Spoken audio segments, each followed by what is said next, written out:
हरे कृष्णा दोस्तों, स्वागत है आपका सीजीपीएससी व्यापम में बहुत ही महत्वपूर्ण न्यूज़ के साथ। सबसे पहले आपको ये बताना चाहूँगा कि कल हमारा वीडियो नहीं आया, उसके लिए हम क्षमा चाहेंगे क्योंकि कल हम ट्रैवलिंग पे गए हुए थे और फिर जो हमारे स्टाफ है उन्होंने बताया कि सर बहुत सारे मैसेजेस आए हैं, टेलीग्राम में भी आया है, व्हाट्सएप में भी आया है, कॉल भी आया है।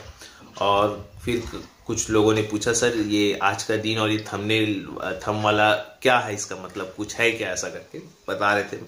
तो देखिए, आपको बस ये कहना चाहूंगा कि वैकेंसी निकलने के पहले जो चीजें होनी रहती वो हो चुकी।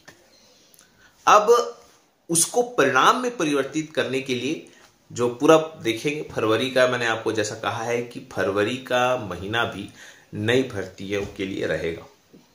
तो फिर आप लोगों को मेरे ख्याल से ये होना चाहिए, पढ़ाई आप लोगों को करते रहना चाहिए।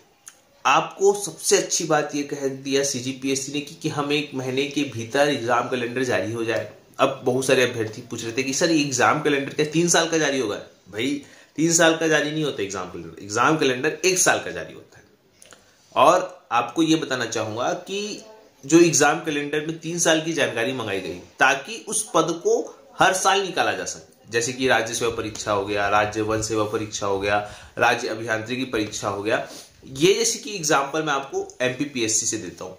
एमपीपीएससी में क्या होता है, देखिए एग्जाम कैलेंडर है, इसमें राज्य वन सेवा परीक्षा, राज्य सेवा परीक्षा, राज्य अभियांत्रिकी परीक्षा, इस प्रकार से सारी चीज डिटेल यहाँ पे दी गई है। अब सहायक प्राध्यापक भर्ती परीक्षा ये यहाँ पे दिया गया है, ठीक है। इसमें बकायदा संभावित दिनांक भी बताया गया है, सारी चीजें बता दी गई है।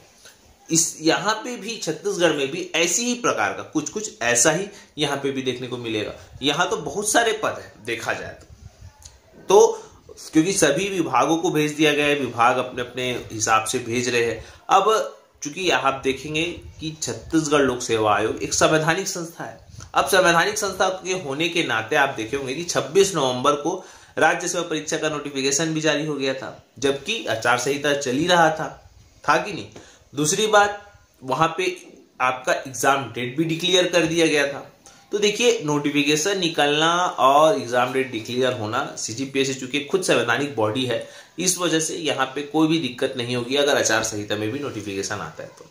फिलहाल यहाँ पे देखिए, आपको एक समझाना चाहूंगा कि जो एग्जाम कैलेंडर है वो आगामी 1 महीने के भीतर सीजीपीएससी दे देगा, इस प्रकार का आप लोगों ने लेटर देखा ही है। तो फिर आप लोगों को कहना ये चाहिए कि जिस फील्ड की आप तैयारी कर रहे हैं, चाहे व्यापम की, अब बहुत सारे अभ्यर्थी कर रहे थे सर व्यापम के भी एग्जाम कैलेंडर की मांग करिए। बिल्कुल निश्चित रूप से आप काहे फिक्र कर रहे हैं, धीरे धीरे प्रोसेस होने में समय लगता है, सारी प्रक्रिया होंगी धीरे धीरे। देखिए, चीजों को सही करने में समय लगता है, खराब जो है 2 मिनट में हो जाती है, लेकिन चीजों को सही करने में बहुत समय लगता है। तो वही चीजें हो रही है, चीजें जब सही होती है तो थोड़ा सा समय लगता है और कहा जाता है यही कि देर आए पर दुरुस्त आए। फिलहाल आप लोगों को सब्र का फल मीठा ही मिलेगा, लेकिन आप लोगों की तैयारी कितनी है ये आप लोगों को सोचना होगा। वैकेंसियां अपने टाइम पे निकलेगी और अपने टाइम पे उसका एग्जाम भी हो जाएगा, पर क्या आपका सिलेक्शन होगा, चाहे वो कोई भी भर्ती हो, यहां पे सवाल आपको स्वयं से पूछना होगा कि आपकी तैयारी ऐसी है कि हाल ही में जो 11 फरवरी को सीजीपीएससी प्री का एग्जाम है वो आपका प्री निकलने लायक है, जबकि 1.5 लाख लोगों ने फॉर्म भरा है। क्या 1.5 लाख में आप उस काबिल है कि आप सीजीपीएससी प्री का एग्जाम क्लियर कर देंगे? बिल्कुल आप लोगों से ये सवाल होने चाहिए।